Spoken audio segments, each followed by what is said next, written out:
And there we go. We're in episode 21 of Friday Night Counterattack.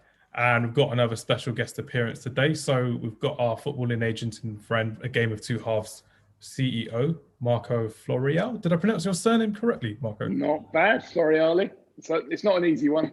You're going to have to say that again for us. Was it Marco Floreale? Floreale, yeah. Floreale, my apologies. We've got our football agent friend on today, and we've got Arif and we've got Salim back. So we've got Salim. What did I call you earlier today? Sir Salim Parkinson, because of your interviewing skills. Yorkshire's finest.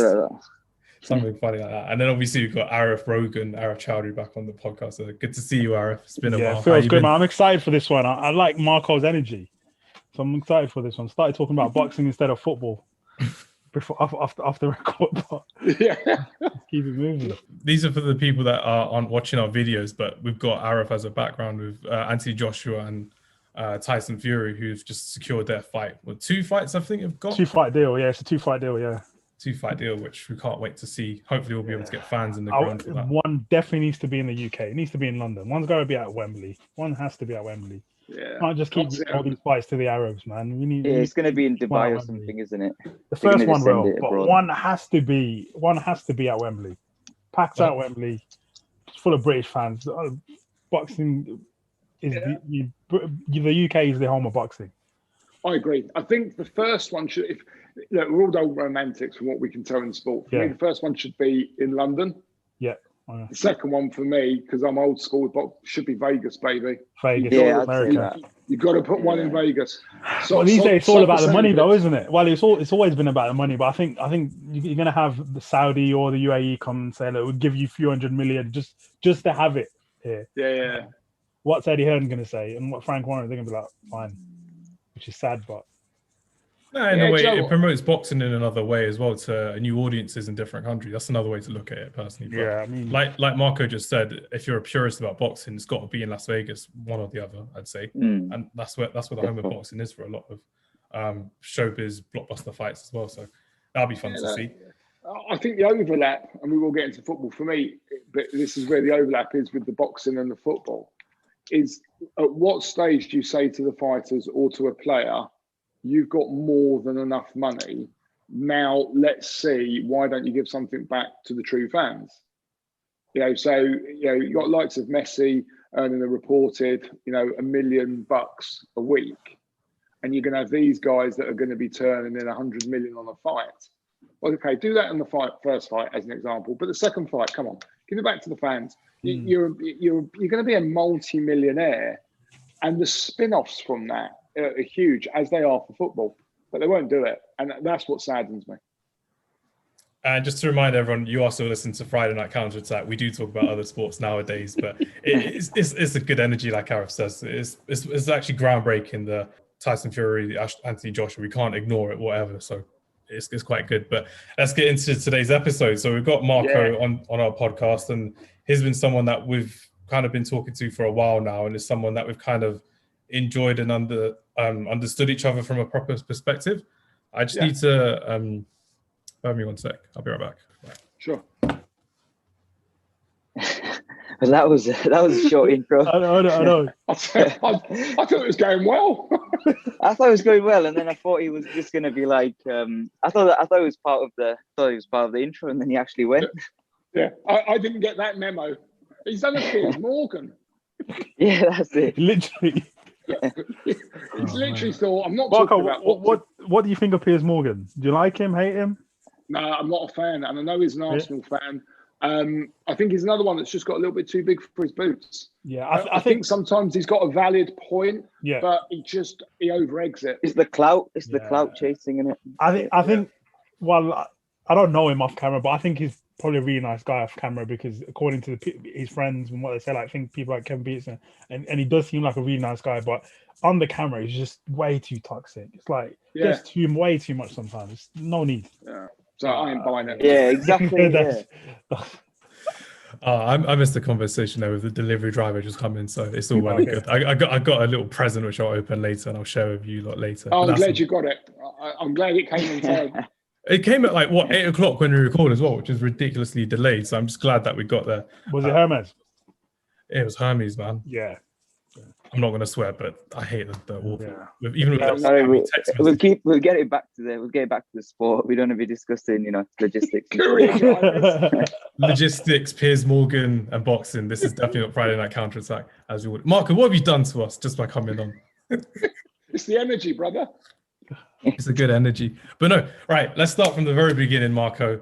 Tell us more about yourself, how you became a football agent, and where you're at the moment in your career. So I'll let you begin with the 3 basic questions. So by all means, go ahead.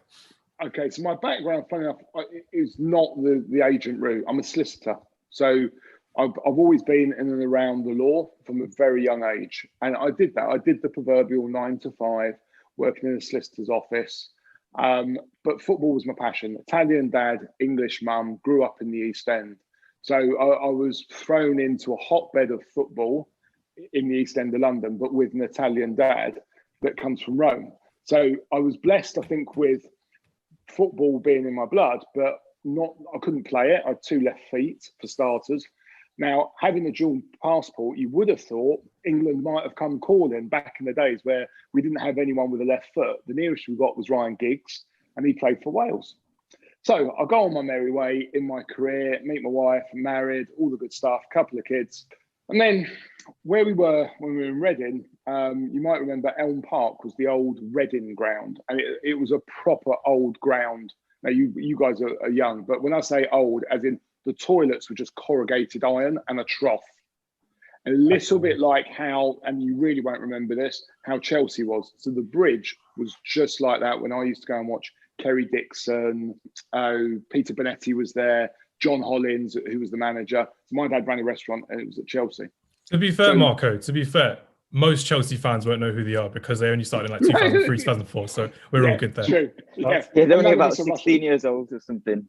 Yeah, I forget I'm so old, but I remember what football was like. Pre-Prem, that is. The real Chelsea. Correct. Which, let's be fair, were meant to be the Liverpool, the Man United of the South. And I never got that tag because until Roman turned up with his rubles, they didn't do anything. Anyway, that's another show. Got to Reading, doing all my stuff, and then John Medeski came in and bought it, and he had the car magazine, which for the life of me I can't remember. So Auto Trader. Yeah, well done. And that's what made his money. So he came in and thought, right, you know what, and he lived in Reading, loved Reading, knew that they were struggling, and he bought the ground that you now know as the Medeski or the Madstad. But our firm were quite heavily involved in that. And that sort of then gave me access to footballers, contracts, loved it. Then the firm went bust, like it does. I fell out of love with the law and I went overseas. So I went to South Africa and Mauritius for 6 years. I came back just over 2 years ago and thought, right, what do I want to do? And I was playing football in South Africa. I've always played football, but then thought, right, the one thing that I love is football. The one thing I know is the law. What I'm going to do is merge my 2 loves, obsessions, and represent footballers within the sort of a solicitor's umbrella. But then you get to the FA and back in the day, a solicitor could represent a footballer and it would be pretty straightforward. Now you have to obviously register as an agent, which I then did, which just seems to be the case of turning up with £600 of clean or dirty money, no criminal record, and they give you an agency, but then maybe you don't know the good or the bad or the indifferent of a contract. So I thought, right, that's what I want to do. Now, how do I go about doing it? And then I started to read some horror stats. So Q&A is, and I think, Hamza, you know this, so you can't answer it, but Arif and Sal, over to you. How many professional footballers within 5 years of retiring end up bankrupt? 70%. Cool, you gone high. I'm gonna go at 40%. I can't imagine. Bang on. Yeah. Bang on. So it's 40%. So I then started to think, right, if I'm that 11th player in the first team, I'm looking out at 10 of my mates, 4 of them are going to go bankrupt. So then I started to do a little bit more delving and I thought, right, what does the PFA do about this? Not a lot was the conclusion. Then there was always this breaking news. So you had like Merson that came out and said in the 90s he did 10 million at the bookies. You had Peter Shilton that came out and said I was 45 years a gambler. You've got, famous landmark divorces with players like Parler, David James maybe going bankrupt. I started to think, you know what, there's a hell of a lot of what we would call first-class footballers that we could all roll off the tongue. Ian Wright as well, right? Yeah. So I actually then I called it a troubled 11, and it was a proper 4-4-2 formation of players that had just fallen by the wayside where no one was really helping them. And I thought, okay, I don't want the next generation of footballers that I'm going to be representing to be mismanaged, ill-advised, bankrupt, or back in the day, they all seemed to go and buy a pub. So you won't remember, but Terry Neal, that used to manage Arsenal way back in the day, he was also the Arsenal manager, but he was a publican. And you think, that can't be right. Kenny Sampson, he was, until Ashley Cole, the most capped left back and the most cultured left back that England had. He was sleeping on the park bench. So I thought, no, I'm going to change it. So I rallied my troops that I trusted within what I believed were the four main divisions that the Game of Two Halves stands for. So I want everyone to be legally represented. So that's where I came in with my solicitor's hat. I want everyone to be financially secure. So we've got UK FCA financial advisors that help players manage and understand their money. I wanted players to be educated. So I became a corporate partner with the Johan Cruyff Institute. And then the fourth one was brand. So that's helping a player create an identity and another revenue stream outside of being a footballer. So at any time that they fall out of love with the game, whether it's a career-threatening injury, they're released, or they just organically retire, I'd like to think my players have been legally represented, they're financially secure, they've created a brand if they wanted to, and they've got an education, which I pay for. So I reinvest in my players on the basis that I will earn money from them. I don't want them being out of the game or speaking badly. I want them to be one of the, the 60% that have actually got a nice life. Look, footballers, boxers, we were talking about Formula One, they're all slightly different. But ultimately, they retire twice. They retire once from the game that we all know them as. Then what do they do from 35? They're not all going to be Gary Lineker, Jermaine Genius, Alan Shearer that make it in the media spotlight. Cricket, I love my cricket. So they're not all going to be like Nasser Hussain, Mike Atherton that go for Sky or become journalists. There's a bevy of players that just don't have that opportunity. And I'm thinking, I'm going to help create it. Why can't you become more interested in sports media, sports marketing, a physiotherapist, a trainer? And I'll pay for it on your watch, but it's the dime that I've earned from you. Because let's be fair, we all go to school.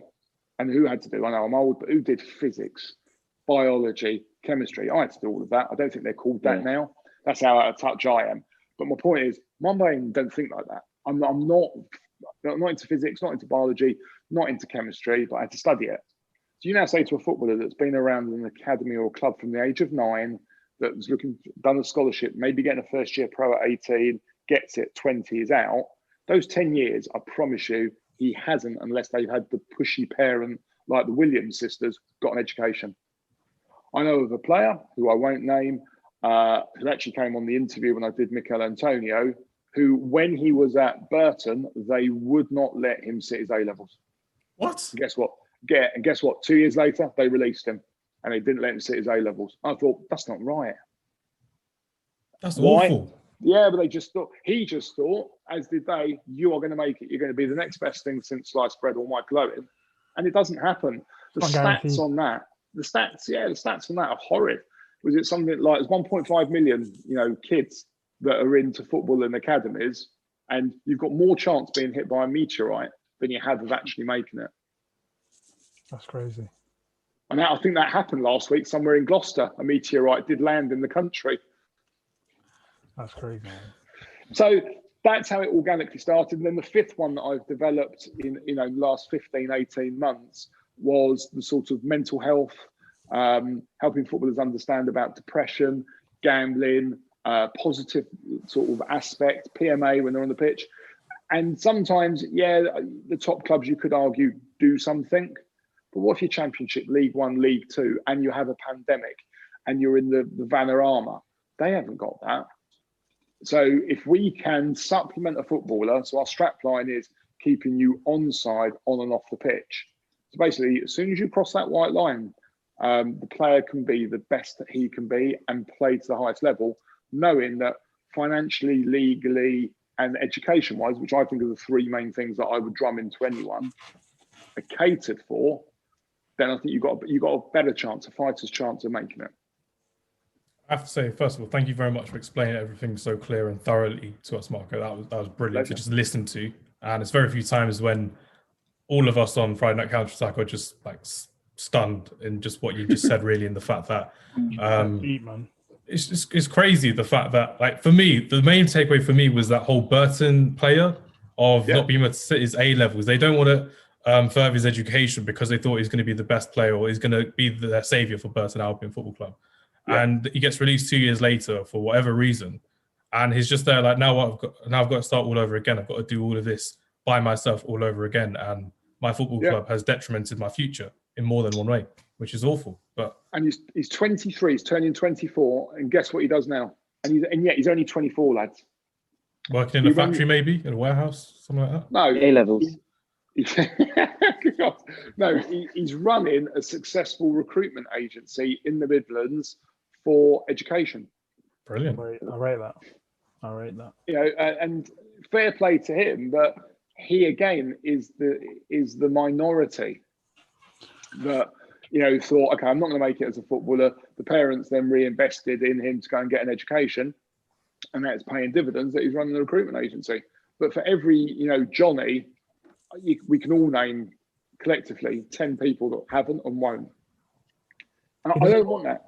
Doesn't always work out like that. I mean, he's obviously got a very strong mindset. Some people don't, and they get released, and their lives just go like that. And then what else happens, you know? Yeah, so true. So I thought, good question, and I didn't think that I wasn't going to get asked that question. But since I got to know Hamza, like you, follow you, I was like thinking, right, what else can I do? What is the next level of protection for a footballer? So I'm based in Torquay, so I'm quite fortunate. I've got Torquay, Plymouth, and Exeter on my doorstep. But the likes of Plymouth and Exeter, so they're League 1, 2 respectively, and Torquay, I think, will go up, and then they'll be in the League 2.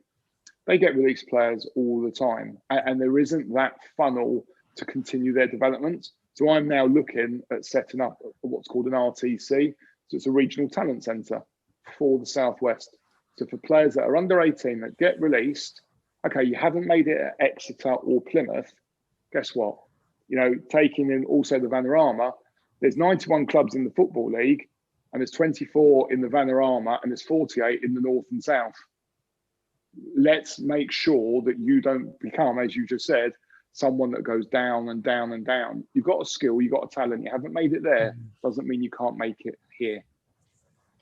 That's quite positive to hear that you're doing that as well. And the fact that, like, when you and I had that first conversation, the fact that I said, and Arif and Saf and Vish aren't here, but from our first episode, when you're having a conversation, is because, like, at my old workplace, they weren't giving me the time of day because I was struggling mentally as well. So I was just there like, you know what, I'm going to kind of fish something for myself as well. And that's something that Arif was very passionate as well at the same time. Arif will probably remember we had the conversation after our Friday night football for a good 30, 40 minutes, probably a really long conversation we had about our mental state, how we've not been looked after, and how we kind of have to try and do something that will help other people. And I believe that that's something that we've done, 21 episodes in, and we're kind of learning everything comes at a cost in a way for different people. And I've kind of learned how that has helped me, hopefully has helped Arif and Salim and anyone else who's been struggling since the lockdown's begun. But realistically, as an agent, were you the agent of this player personally, Marco? No. So he was already out of the game, but I wanted him. So we got him on camera. So the premise behind it was I wanted to speak to a current Premiership footballer to find out about his experiences of being with an agent and how he got to be playing originally for Mitchell and Lewisham in London to then playing for West Ham, but then also understanding what happened to a player that had been in the academy and had a bit more of a silver mouth or silver-tongued route to it, because Antonio didn't, and what happened to him. So I really wanted the two sides of the coin, because to me, that is what the game of two halves is. We all know that football's 90 minutes, and you can go back to Istanbul with Milan winning 3-0, and then what happened second half, Liverpool go and turn it around and win. To me, life is no different in football. The first part of your life, or the first half, is being your professional footballer. But actually, what's going to happen in the second half? And let's be fair, the second half is much bigger than the first half because you're hoping that you're going to make 80, 85 years, God willing. So what do you do for 50 years?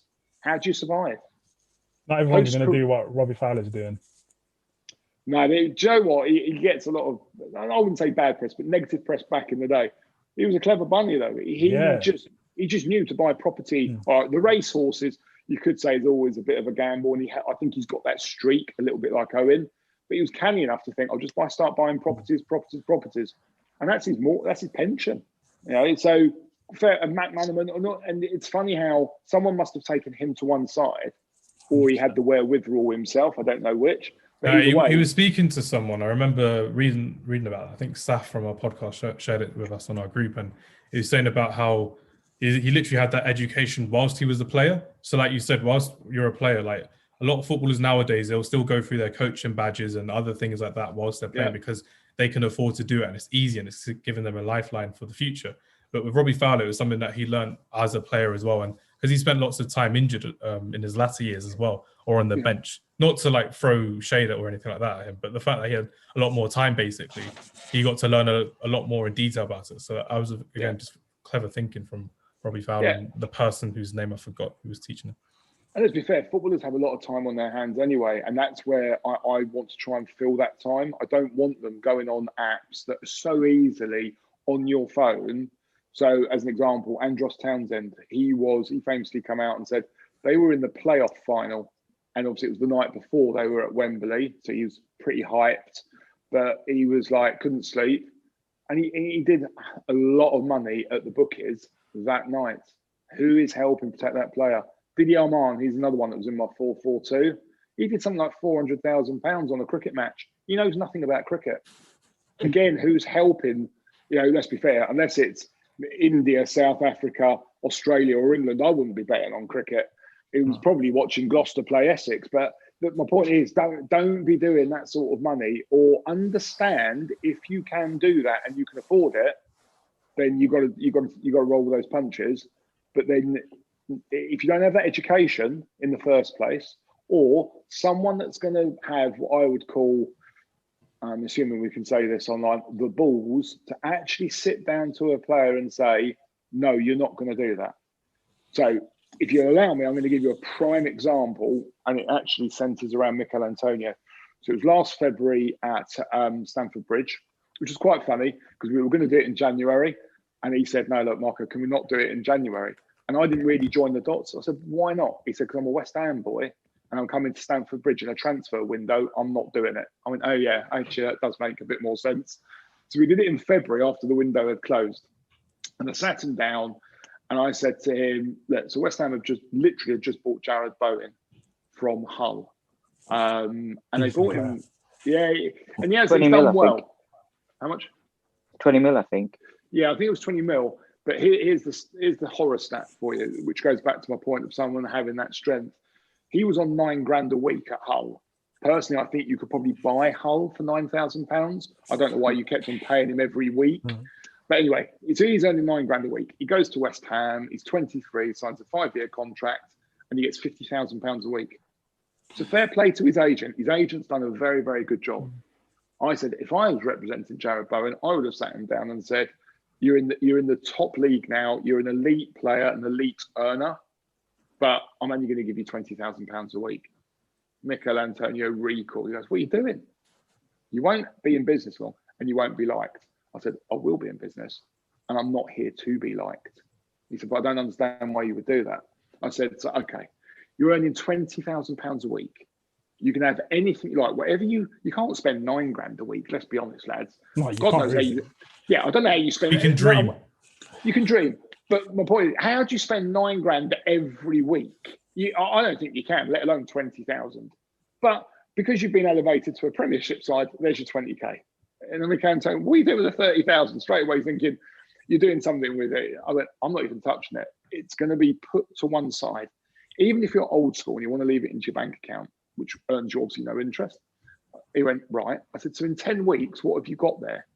He's sharp. He goes, well, £300,000. I said, that's just 10 weeks.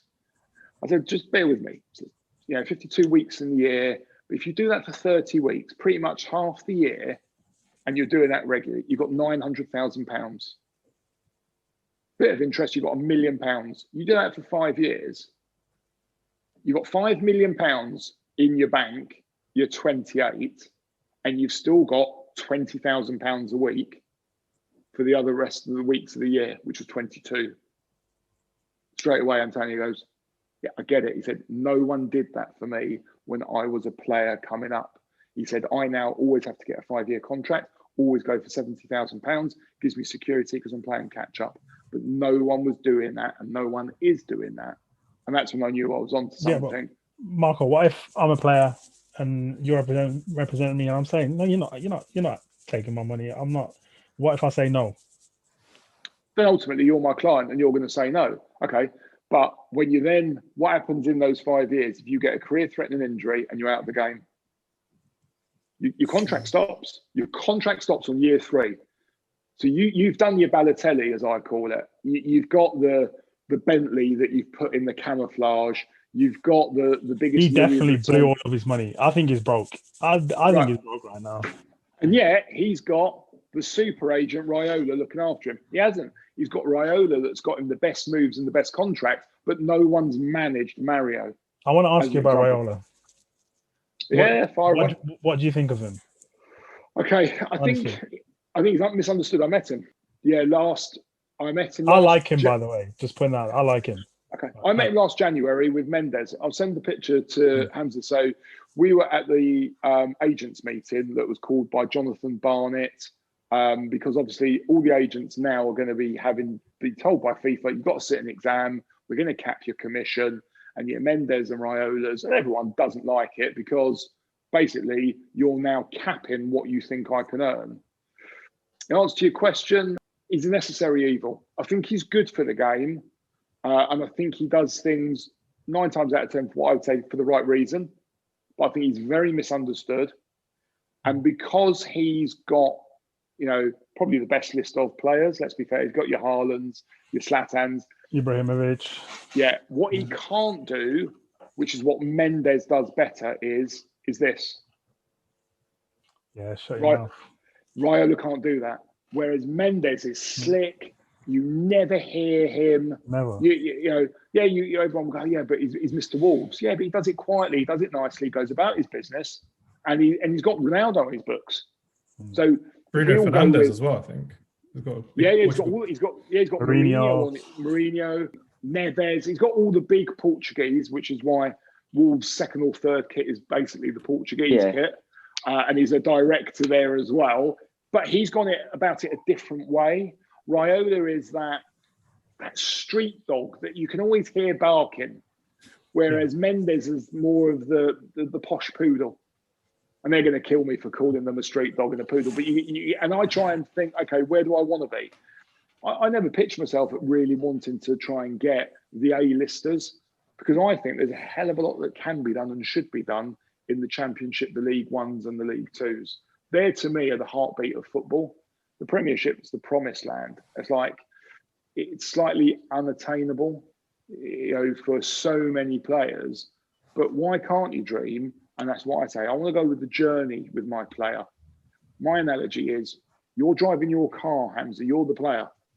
I'm merely your passenger. And every now and then, I'm just going to give you some direction. But ultimately, it's your life, your career, your journey. And you just need someone to give you guidance every now and then. And that's what we do when we go on the road trip. That driver, and let's be fair, they know where they want to go. And they might have the missus or their best mate who thinks they know what they want to do. But we always run roughshod on it. I liken my job to that. I need to listen to someone. I need to understand them. What makes them tick? How am I going to develop that person? And if they start off at 18 at Plymouth in League One and Plymouth do well, they're going to automatically go to the Championship. If Plymouth don't do well, but they do well, they get scouted. So the system says, you're now going to be in the Championship. Great. You could stay in the Championship all of your life. It took Leeds 17 years to get back to the Premiership. So that's a generation of players that have never played in the Premiership. They're still a professional footballer at one of the biggest clubs this country's ever got. Well, who wouldn't? I'd take that. I'm an Arsenal fan. But if I'd had 5, 6, 7, 10 years at Leeds United, I'd look back and think, I'm a happy boy. And I just think that they're always sold a dream players, that they're going to be the next Messi, the next Ronaldo's. I can get you those boots. I can get you that kit. Be real. Manage them. Manage that expectation. Is that something you see too much in agents nowadays? Like we've seen a lot of Yeah. people, and you and I will know a lot about, the LinkedIn agents, the fake agents and stuff like that. Just DMing you whenever you've got you've posted something or something stupid like that. And for like those of people who don't know, you'll get loads of people who pretend to be agents on social media, mostly LinkedIn, saying, "Oh, I've got a player from such and such. This position has done this, this, and this in the game. Can you give him a trial?" Like for me, as like my LinkedIn will say a scout. So can you give him a trial at such and such club? I'm like, where's your credentials? Where's this? Where's that? And they just go blank. They go dark afterwards. But Marco, is that kind of one of the things in the modern game, amongst other things, that gives kind of agents negative press in a way, would you say? Like, Yeah, do you see that quite a lot nowadays as well for yourself? Yeah, see, to me, again, it's the checks and balances. So I'm proud that up there is my practicing certificate. I think if you were going to buy a house, you're going to go through an estate agent. How many people are really going to go through a Facebook market post? Some will, but some will believe it. Yeah, exactly. And it's no different. If you're regulated, licensed, insured, all that stuff, then you should be able to know in a heartbeat what your intermediary number is. Mine's 004433. Gutted because I wanted it to be 007. Someone else has got that. Yeah, I know. It's funny you say that. I've got to swear to God. You can't see it on the certificate because it's on the back. When I got admitted as a solicitor, you get a roll call number. And it's 6 digits, 420006. So I missed it again. And we all know that 006 gets killed. So I wasn't happy about that. And I just think the next person that got admitted has got 420007. Anyway, so in answer to your question, Hamza, yes, I see it more and more often. I think it needs to be regulated. I want there to be an exam. And if you pass an exam, then I think you're halfway there, not all the way there. I think you're halfway there to saying you're more qualified than all of the agents that are out there at the moment. So if you didn't know, and I apologise, but the backstory is up to 2015, you had to take the FIFA exam, which was 50 multiple choice questions. 40 were based on FIFA regulations, 10 were based on your FA. And it had a pass mark of something like 80%. 2015, FIFA said, you know what, we can't be asked with this. We're going to give it back to everyone's FA. Italian FA, Swiss FA, English FA. English FA thought, I can't be asked to regulate that. Tell you what, we'll charge £500 plus VAT. You have a mobile phone and a clean criminal record. Right, quiz question number 2. This is for all three of you. How many agents did we have in 2014, 2015? What were you thinking? Thousands, tens of thousands, hundreds? 2,000. 3,000. Yeah, what, 5,000, I'd say? Okay, no, in 2014, 2015, it was just over 400. What? Whoa. Oh, okay. How many agents do you think there are now? Bloody hell. About 20,000. No, you've gone too high again. I'm not going on play your cards right with Sal. He goes way high, doesn't he? 10,000? 4,000. 4,000. That's crazy. No. Yeah, And 1,000%. Yeah, 1,000% increase. How many professional footballers are there? Not even that in the UK. Not that Correct. Not even that many. So straight away, the market is saturated with people that had effectively £600. Now FIFA have said, do you know what? We're going to turn the tables. We want everyone to be licensed, regulated, have professional indemnity insurance. And I'm all for that. What I'm not all for is there to be a cap on what I can earn. Now, I think you should earn the right wage or the right salary or the right commission for the right job that you do. I didn't go into it to make millions. I believe if I do my job right, the money will follow. It's a byproduct of going with someone that's licensed, regulated and qualified, as opposed to someone that can get you the best contract for 2-3 years, go in, take their 10%, and then they piss off. And you think, right, okay, so how does that player now move from London to the northeast, let's say Newcastle? Do they know a house, the local area? Where do their kids go to school? Those agents don't care. They'll say, not my problem. I've got you 100 grand a week. And you just think, no, but that's not what you should be doing. Where's your duty of care? Because looking back at it now, I'm glad you mentioned the North East, and I think Salim, you've seen this show as well, the Sunderland one, the Sunderland Till I Die one. I've watched Yeah. it. Yeah. You watched as well, Arif, yeah, and Marco, brilliant. But do you remember that episode with Josh Madger about how there was a few, but there's that one that focused just on Josh Madger being the new superstar of Sunderland Football Club. Yeah, didn't you go to France? Yeah, he went to Bordeaux. Yeah, so Bordeaux, he was playing some amazing football, scoring all the goals as a new hero in Sunderland, who were closing to the January transfer window. So he got them close to the top of the league and close to the automatic places, I think second or third at the time. And then throughout the whole episode, it was like, are you going to stay? What are you going to do? The Netflix people were saying that.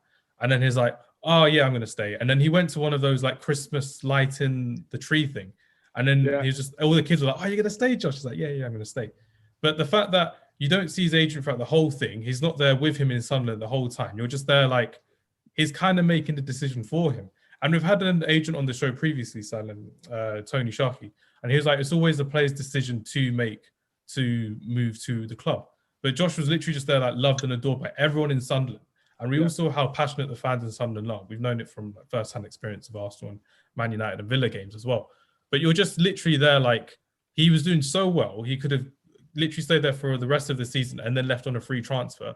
But he would have been adored by Sunderland fans. But then he went to become just another player for Bordeaux and now just another player for Fulham as well. He's doing good at Fulham at the moment, but it's just one of those things where you kind of get a lot of whispers in your ear from the agent. And that's kind of why I'm like, there's so many people out there that are just like, oh yeah, let's blame it on the agent. The media will blame it on the agent. The fans will blame it on the agent. But is that the case with you, with your players? I'm not sure how many players you have, Marco, or anything like that. But do they like to blame it on you in a way if there's something wrong happening? Yeah, look, I think it's very easy, and sometimes you definitely need to have a thick skin and a bigger set of balls than the average man, because everyone is quite happy to lay it at the foot of the agents. So I've got a player that's currently in Cyprus. Wow. So they're having a nightmare with COVID, a nightmare with paying, and I've got this player that's phoning me, WhatsApping me, and you're like thinking, okay, look, the choice is you either come back or you just sweat it out.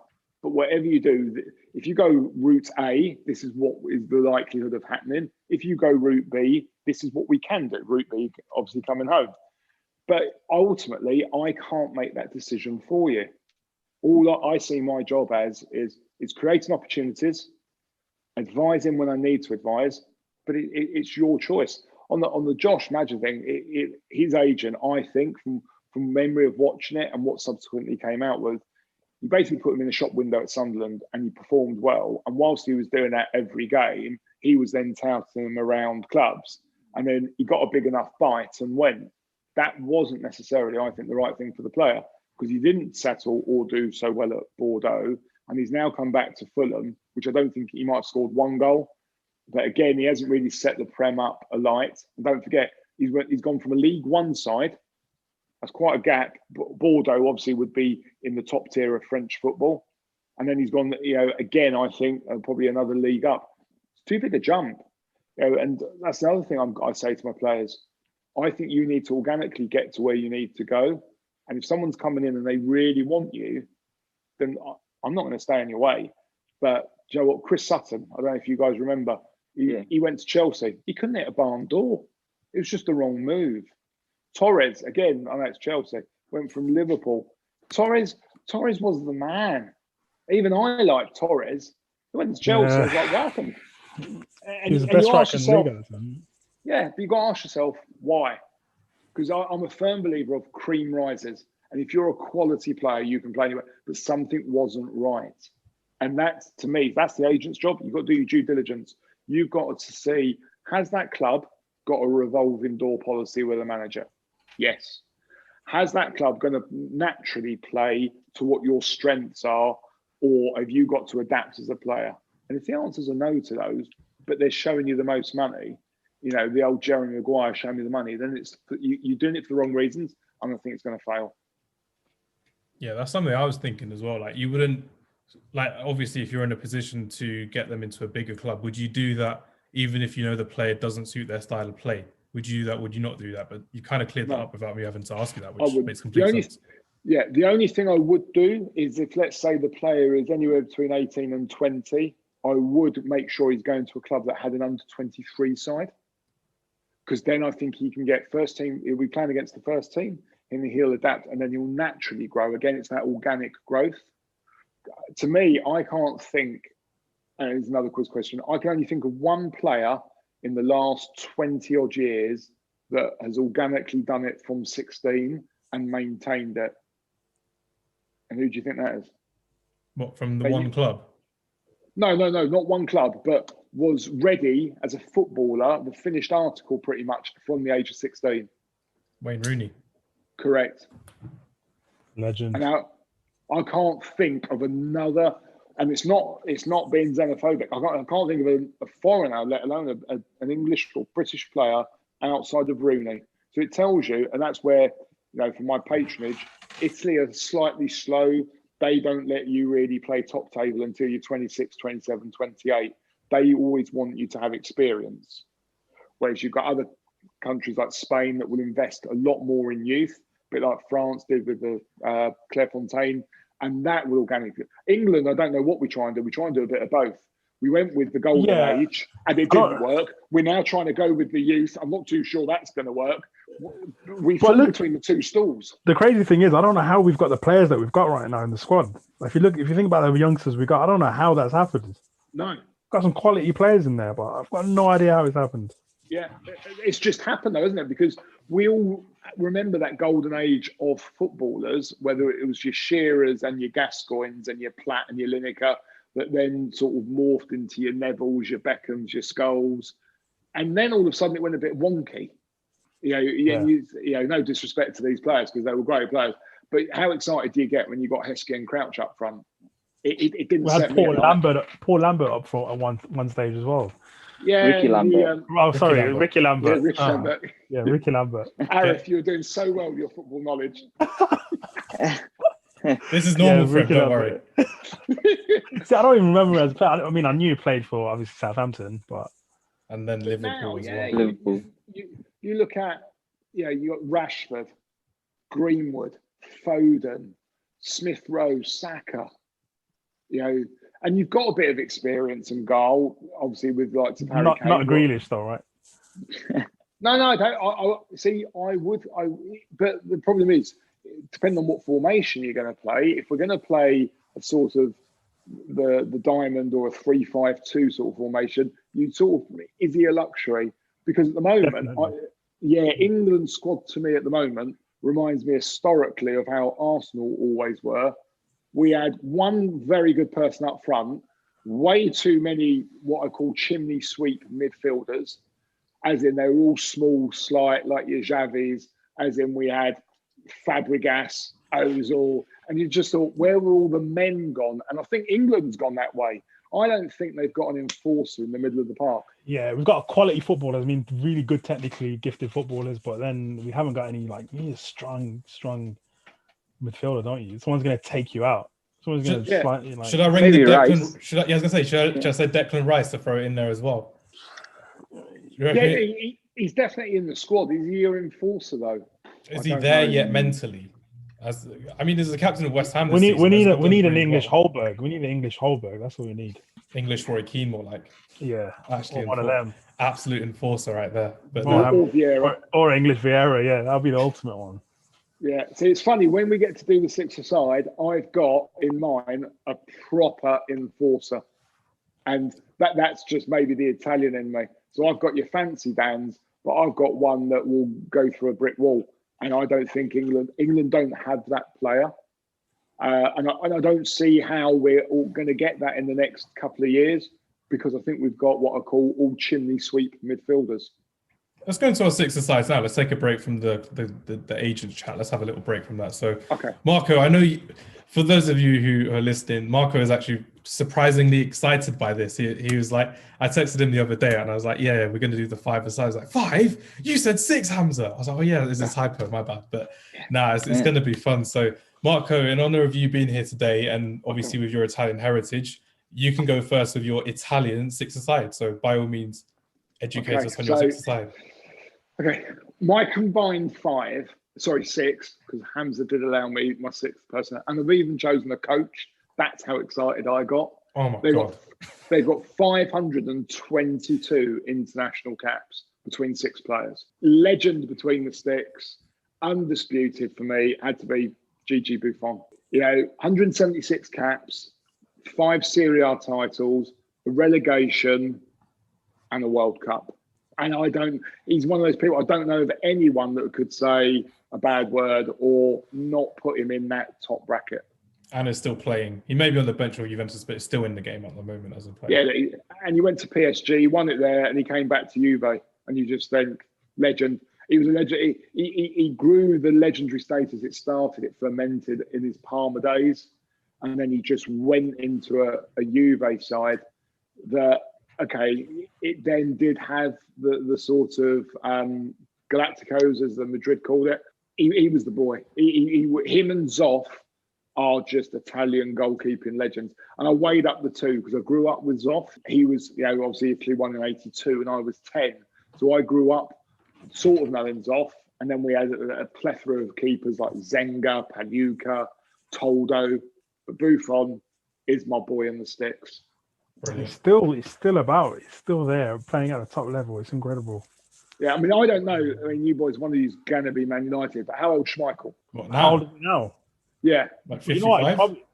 He's probably around the same age as Buffon right now, probably just a couple of years older.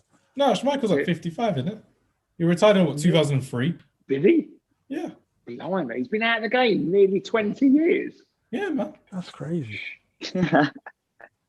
That's why he's got a son his son just won a Premier League. His son's 31 or 32 years old. He's got to be that old, right? Yeah, Peter Schmeichel. 57. It's 57. 57. Well, you can't see the phone, but yeah, 57. Okay. But that, to me, was always the comparison of keepers. And yeah, you give the nod to Schmeichel for what he did at Man United. And yeah, Denmark did win the Euros when, God knows, a bit like Leicester winning the league, every other major European team went missing. But for me, Buffon.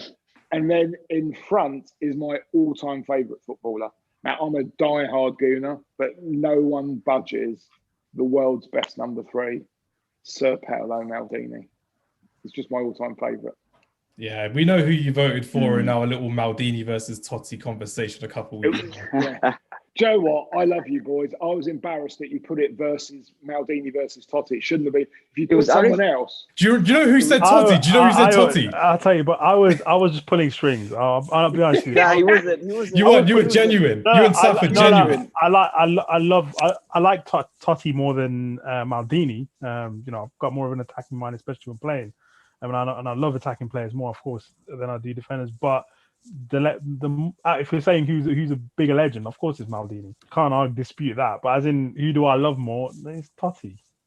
No, that's fair. Yeah, look, you didn't even know what his shirt number was. Yeah, you had to wait for someone to 10, say my it. mind went blank. So, Maldini for me was one-man club, won everything more than once, and he was a good-looking bastard. But again, 126 caps, 7 Serie A titles, European Cup winner 5 times, lost the Euros championships on golden goal to France. Yeah, I even now, you can have Roberto Carlos. You can have. I don't think there's anyone in the modern game that comes close to Maldini. Winning the European Cup 5 times, 7 titles. Look, no one can counter that. Not even Arif with Totti. No, Totti is a different conversation.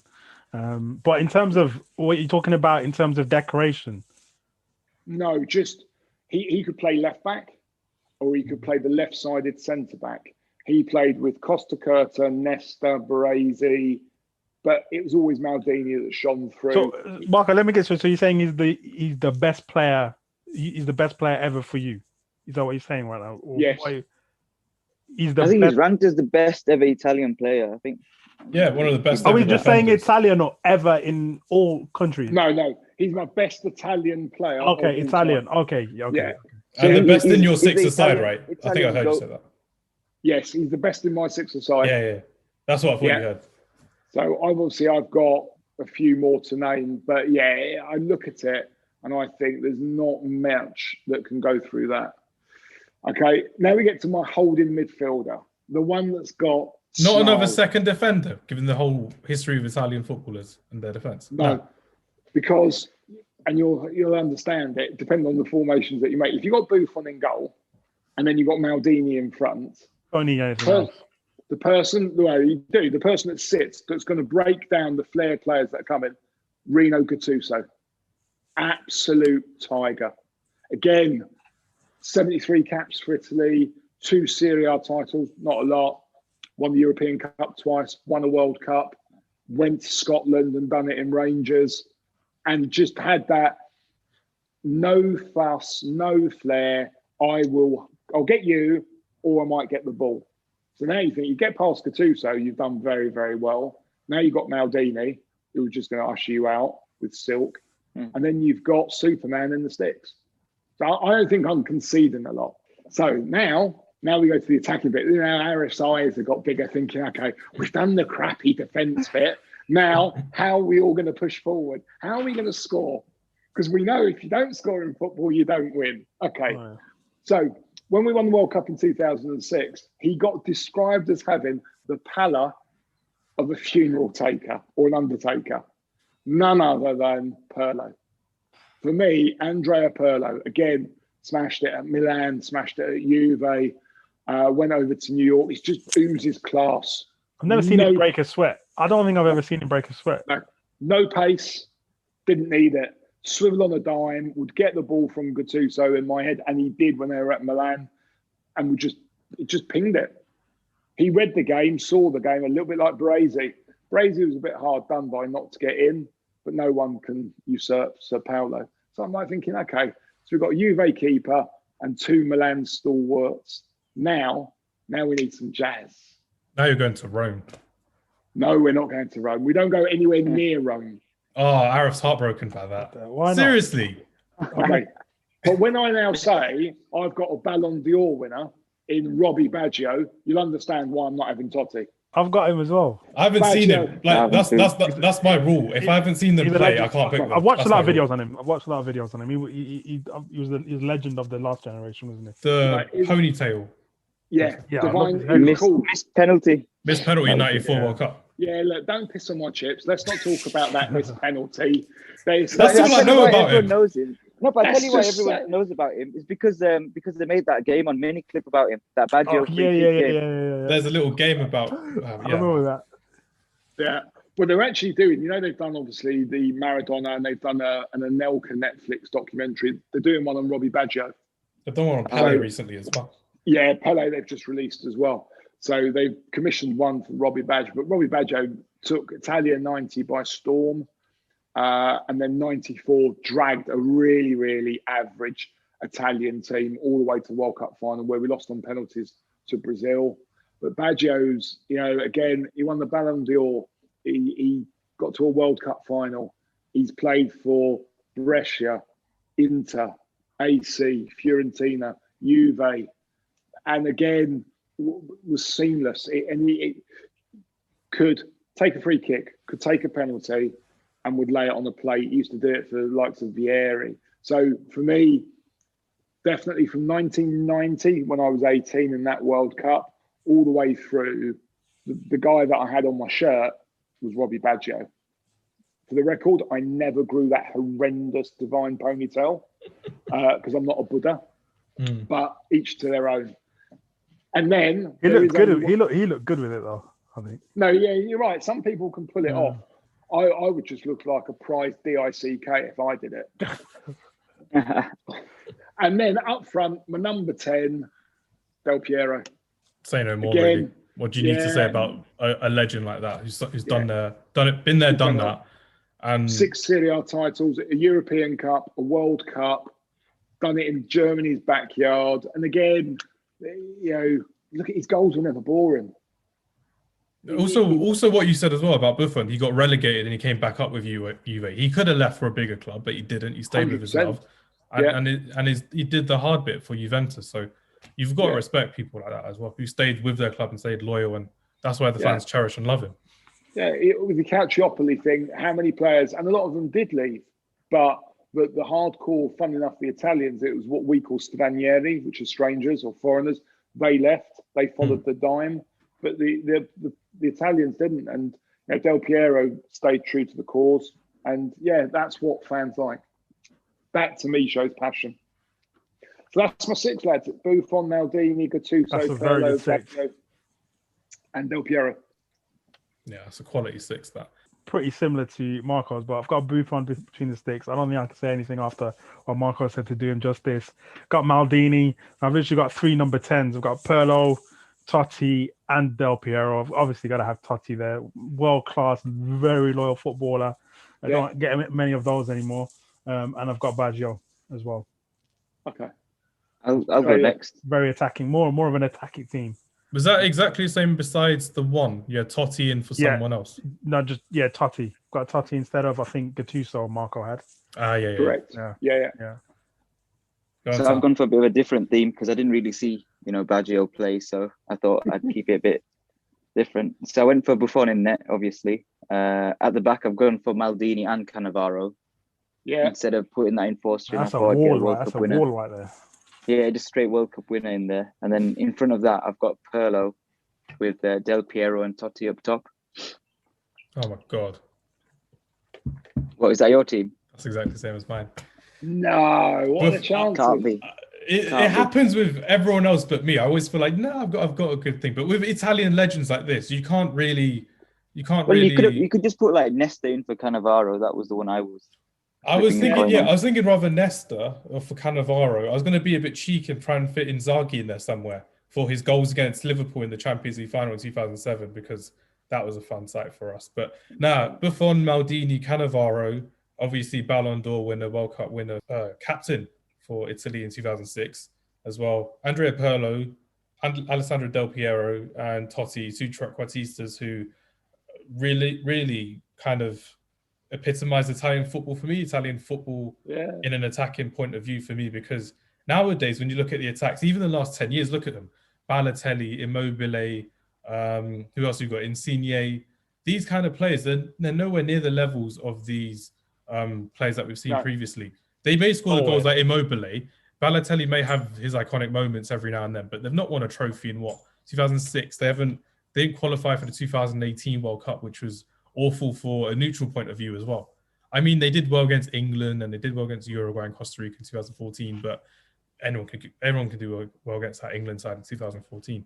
But realistically, you don't see many flair players like you do in the Italians nowadays, and that's kind of what we miss in a way from Italian football. Because again, like you said, a lot of the strangers are going to Italy and they're kind of doing really well for their teams and for the clubs like Lukaku and Ronaldo, and in the nicest possible way. It's brilliant, but you don't see many quality Italians kind of leaving to come to not many came to England, I would say, but like to France or to Spain, Germany, for example, and kind of tearing it up, and seeing many Italian youngsters coming through.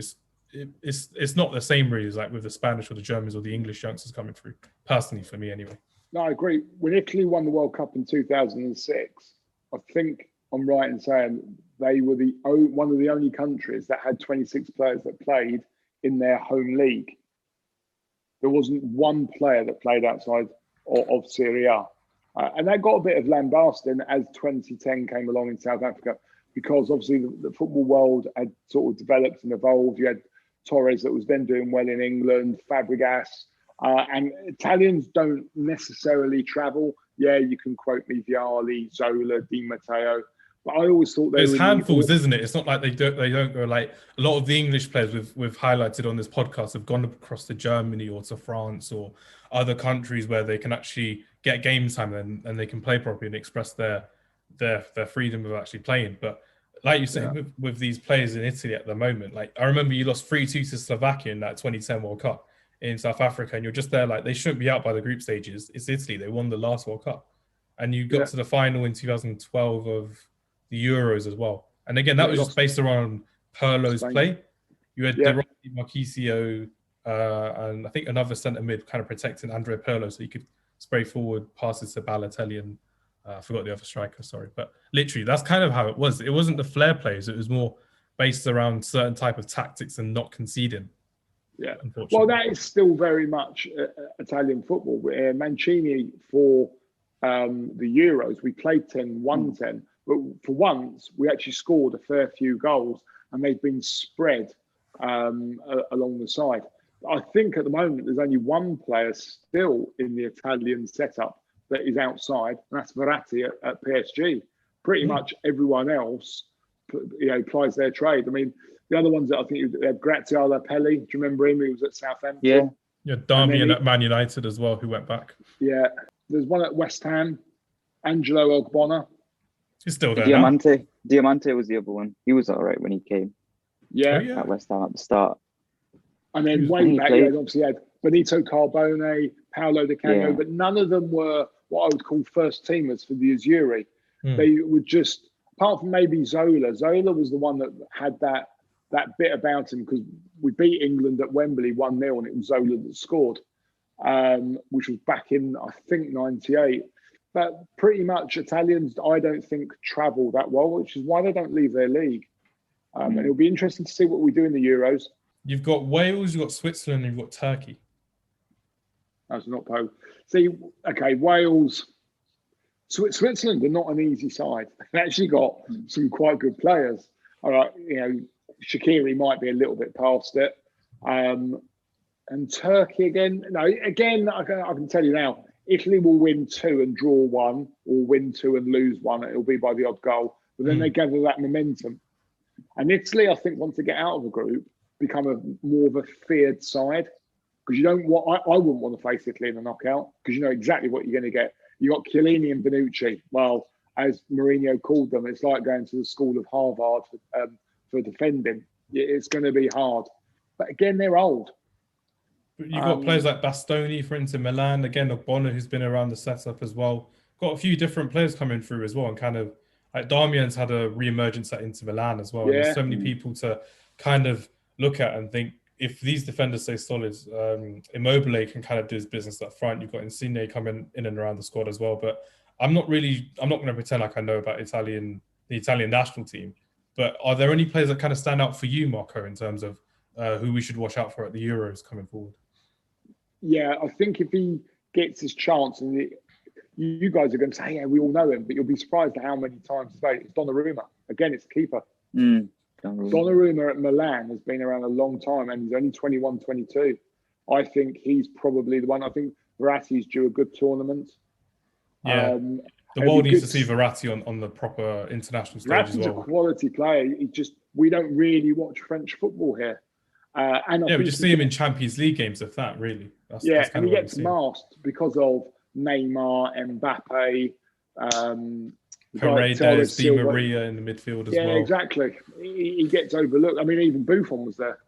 Yeah, just another player in that amazing setup at PSG. But the only kind of young player I know about personally, I only haven't seen him in Europa League games, was Zaniolo from Roma, attacking midfielder. I don't know if he starts for Italy or if he's on the bench or in the squad or whatever. He's not a starter, but Roma have got some good. Roma are a bit of a funny side, apart from maybe Dzeko. They don't go for, they've got Mkhitaryan, that many Stranieri, as we call them, and Lazio the same. It's your Milans and your Inters and Juve that get a lot of foreign players in, but they still form the bedrock. See, for me, Napoli are just one of those sides that are now actually managed by Gattuso. They've got some homegrown talent whose name at the moment escapes me, that watch out for.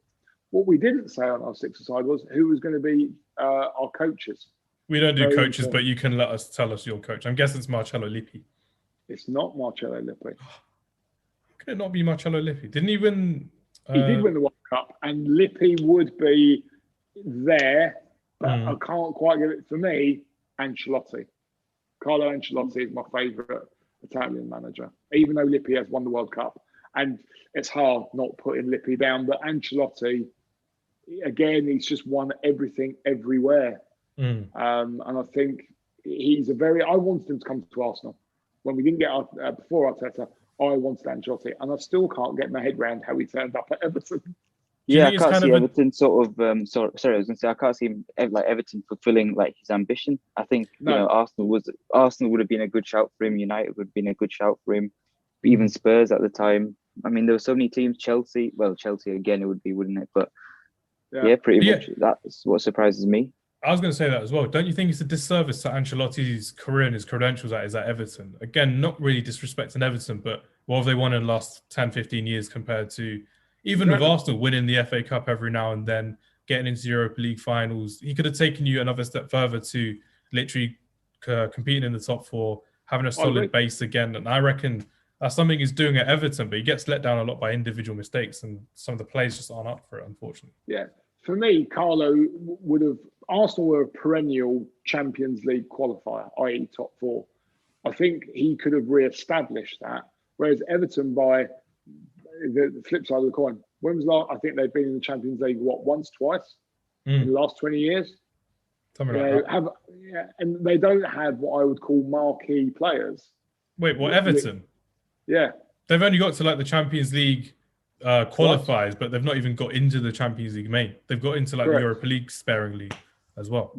Yeah. So maybe Ancelotti sees it as a project that if he's there 5 years, he can get them consistently in the top four. But for who he's worked with at Madrid, at PSG, at Juve, at Roma, at Milan, and he was a player. He's top Terry. Salim, what do you think? Do you reckon there should be something in terms of coaches kind of getting a bit more respect from their owners as well? Because when you look at it, when you're looking at Ancelotti, he's getting a lot of respect from his owners. I think that's kind of one of the reasons he's there. The fact that his owners are willing to actually bankroll him with this project at Everton.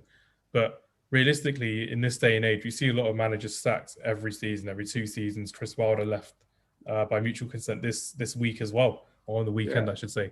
But realistically, their money should have been spent how the manager wants to spend it. That's kind of how I see it personally. What would you say, Salim? Yeah, I think when these managers get signed, they sort of agree like a 3-year deal, but it's like there's a 3-year project in place that, we've got plans that, milestones every year that we need to hit. I just feel like the manager should get the final say in every signing, but then it's that whole sort of weighing up thing, like, whereas at Brentford, it's probably like they probably sign the players for you kind of thing. So the manager could be like interchangeable in that sense, that if the manager went, they could just get somebody in and it works. But I do feel like, the manager probably comes in at the start of the season and says that he wants, puts like a short list of 3 or 4 per position that he wants, and then they try and sign one of them. That's probably the way it should be done. But I think it works best when everyone works together, like the chief scout, the sort of football director and the manager, because end of the day, it's the manager that's going to get the player. And if you just buy somebody that he doesn't like, or, that doesn't fit into the system, then it's never going to work. Yeah, it's one of those things that you kind of have to deal with. And Marco, I just wanted to ask you as a football agent as well. Do you get to deal with kind of football managers on a daily basis or a weekly basis regarding the players that are at the clubs, or do you kind of just leave them to it? Oh, you do? Okay. No, you do. And I've got to say, I find the managers that I deal with, so predominantly League One, League Two, they're very good on WhatsApp and very receptive to speaking. If you have a player that they believe they're happy to take in on trial and that's better than what they've got or can add, I find them, I've got to be fair where fair is due. Managers are very receptive. Getting to the manager, though, that's the hard part in the job. So, they're shielded a little bit like the doctor that's got about 4 secretaries in front of him before you actually get to speak to the main person. But, they're pretty easy to get their mobile numbers. It's not a state secret. And I suppose, again, it's a bit of the murky side of the industry that I don't like, because you can just WhatsApp or phone someone. And I just think, hang on, how did you get my details? But I play that game in that I will put in one of the chats that I'm in, that I'm trusted with, and say, okay, has anyone got a contact at Plymouth? That's not a bad example. Huddersfield. And they'll go, here's the first team manager's number. So now I've got the first team manager's name and number at Huddersfield, but I know he doesn't know me from a bar of soap. So now it's like, okay, how do I make that? Now you just got to make that phone call and introduce yourself. And as soon as you say who you are, I'd say 8 out of 10 are receptive. The other 2 go, oh, you're an agent. Yeah. But I don't say I'm an agent. They corner you in that way. They're like, oh, another agent about another player. Get us like 7 times a week kind of thing. Yeah, and the problem is you get in our industry, again, another thing I don't like, lads, is you'll get people phone up and say they represent the player when they don't, which goes back to the guy at Sunderland that we were talking about, Josh. I would imagine that they had a fair few phone calls where people knew the right person and then were purporting to act for him. Then you get in touch with the real agent and say, would your client be interested in going to Bordeaux? I can make that deal happen. And that's how that person then gets their palms greased, because they've facilitated that. But, you know, the player and the agent were probably quite happy trotting along doing what they were doing. But people have their heads turned. Yeah.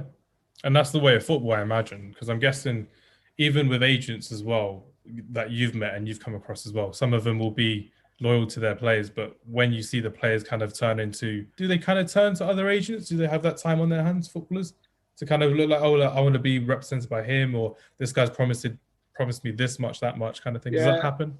Yeah, that goes on more. I would say at the top table. Okay. So so it's an open secret, as I like to call it. Pretty much anyone at Villa is under Stella. They pretty much have the Villa boys. Wolves are pretty much under Mendes, so it happens. Yeah. So if you're, let's say, not a Portuguese footballer, but you're a very good English footballer, like let's say Conor Cody, I can't imagine at some stage over the next year or so, he's not going to have his head turned by having Mendes represent him. So yeah, of course it goes on. And again, it's a necessary evil. As long as you know that in the industry and you go into it with your eyes wide open and you've got your thick skin, you'll be okay. If you're going into it thinking it's as pure as white snow, you're going to be in for a very big disappointment. Yeah, that's just what I wanted to finish off with as well. Like the fact that with getting into the industry, was it one of those kind of hard situations that you had to kind of keep reminding yourself, oh yeah, I'm mentally and physically, not physically, but mentally and psychologically ready for this, because I know it's going to be hard. I know I'm going to be the new guy on the block. And is that something that you kind of see with kind of new agents coming through, and you're kind of there like, I've been there, I've done that, I've seen how it goes, and people may come and ask you to help for like football transfers or with player information and stuff like that on the social media groups and stuff. But is that something that's kind of, you kind of look back on now and think, you know what, I've done a pretty good job in terms of how I've managed myself and how I've managed my mental ability in becoming a football agent? Being honest, it's a bit probably groundbreaking. I struggle with it. I still struggle with it now. I find it hard. And it's not something that I'm not comfortable to talk about. It's just I don't talk about because you have to have this facade. But I came from such a regulated, licensed profession where solicitors, that if I was representing you and you're an A-lister, not a footballer, but you are a celebrity, you wouldn't have Sal phoning up saying, I represent Hamza. Solicitors just don't, because the recourse of action and getting struck off and getting fined from the Law Society was so big hanging over you, it wasn't worth your job. Because you don't have that in the agency world, everyone does it, and it's very cutthroat. So I battle with it. And sometimes I have very good days, weeks, and others I just think, is this for me? Am I cut out for it? But then I think, actually, no, I've made a promise to my players, and I'll grow a pair. But yeah, do I like it? No. And I disagree that it's something that naturally comes to you if you've got what I call a good moral compass. Because morally, you know all shenanigans go on. And I just think, I don't want to be part of that. Like you said, if it's not for everyone, it's not for everyone. But what kind of tips would you give to kind of people who have had that bad impression of football agents? Would you kind of say that it's not for everyone, or is something that something that you could learn by doing this, this, and this? What would you kind of say to people kind of starting out in the industry? Stay true to yourself. Don't have your head turned. I believe everyone from whatever age knows right from wrong. They know good, bad, and we know evil. You know if something is wrong. If it feels wrong, smells wrong, tastes wrong, guess what? It's wrong. Stay true to yourself. And if you don't know, and I didn't know, don't be afraid to ask, but ask someone that you actually think, I want to be like you. So if I was going to hit a wall or have an issue, would I naturally reach out to someone like Raiola? No, I wouldn't, because he's not the benchmark for me. Yeah. He's very good, but he wouldn't be my person. So for anyone new, I would say probably go into some sort of mentoring, apprenticeship or training. Shadow someone. See what the day-to-day life is and think, oh, I could do that. Or, ooh, no, that might not be for me. That doesn't mean you can't have a career in football, but you might not be the face of your agency. you might be something else behind it that is still as valuable. The other thing I would say is never stop learning. I always try and read, always read a book, always go onto websites or blogs and find out, the nuances of someone's contract. So as and when you're then in that position, if you've got quite a good brain, you think, that I've seen that before, I've heard that before, because you're always learning on the job.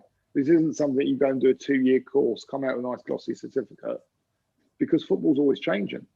Footballers' contracts aren't really worth the paper they're written on. So it's totally different. Just to finish off, Marco, I just wanted to know, have you kind of dealt with kind of big football transfers currently at the moment with your kind of players in like Cyprus and League One and League Two? Have you kind of had to deal with that personally? No. Yes, but I wouldn't say in the scheme of the football finances, they're big. They're relative to the player.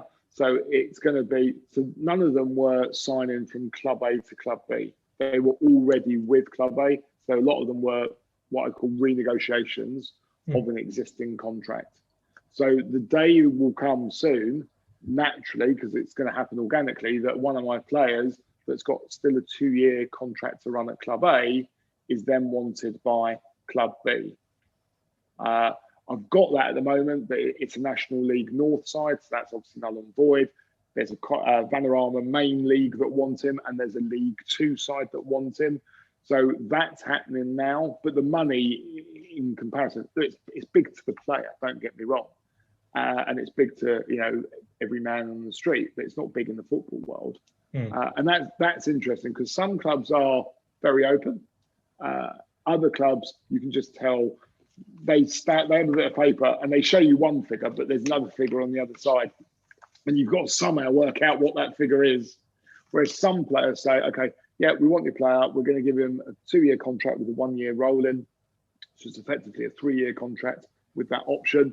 We're paying £2,000 a week, and there'll be a £200 goal bonus, and we can give him some accommodation. And I know going in what my player's expectation is. So he might already be on 1,200. He's now going up to 2,000. He's now got a better goal difference. Or he might already be on 1,700. And you're thinking, do you really want to move for £300? And then it goes back to my point. Now you've got to weigh up, is it the right club with the right ethos, the right manager that's going to stay around? You imagine you were lured into signing for Sheffield United last year purely based on Chris Wilder. Yeah. And now Chris Wilder's gone. Now that player's thinking, I signed and came because Sheffield United have been with Wilder 5 years. They've had promotions, 9th in the Prem, and now he's gone. And that's when you'll start to see a merry-go-round, because players actually do follow managers. So yeah, to me, all of that's exciting, but I don't take it for granted. And I've grown to naturally like it. It's just my love of representing a footballer for the right reasons is, I think, the reason why I get up, as opposed to thinking, right, I've got the next Ronaldo that's going to be my paycheck. You do that, I think you're doing it for the wrong reason. Yeah, you kind of just filling the bank up in a way, which makes complete sense to some people, but not everyone, which I can imagine. Salim, have you got any questions for Marco before we wrap it up? I've got some, but I think we'll probably need like a second episode, I think. We definitely needed part 2 with Marco during the summer or something like that. You have to meet the rest of the guys. They'll love you. Yeah. Trust me. Well, if we're going to do it in the summer, I'll come up. I'm going to do it in person. I'm desperate to meet people. We're all at the moment. Yeah. Yeah, we haven't had a podcast with all 6 of us in the same place, because like we're all in different places in the country, and it's ridiculous because of the lockdown 2 and lockdown 3. So this is like Zoom has just been a lifesaver for us. Is just stay in contact and be talking to one another, and that's something that I've loved personally. Just again, we mentioned it on our podcast a lot. Communication is key, and one of our guys, Vish, says health is wealth, and it's just little things like that keep you going week to week, and especially when you can only communicate via phones or WhatsApp calls and Zoom calls and stuff like that. But yeah, listen, if there's a part 2 coming, it's going to be coming, and I'll let Salim lead the questions. I'm pretty sure we'll find some more coming forward. But thank you everyone for listening to our podcast. Salim, thanks as always. Marco, thank you very much for your guest. If you have anything you want to tell our listeners or promote anything, by all means, this is your time. So go ahead. No, thank you for that opportunity. No, just I suppose go onto the website, which is www.thegameoftwohalves.com. we're on social media. I don't even know what my strap lines are on social media. That's how old I am. And, you know, if you like what you see and want to find out more, and you're prepared to write off an hour to listen to me because I can talk, then yeah. But find someone that's right for you. That's it, really. I don't do self-promotion. No, it's fine. We kind of do this for all of our guests, but we're like, if we've got you on social media and you've got us as well, so it's perfectly fine. Definitely. But it's all well and good. But no, everyone, have a lovely week. Thank you very much for listening. Stay well. Take care. Bye. Cheers, lads.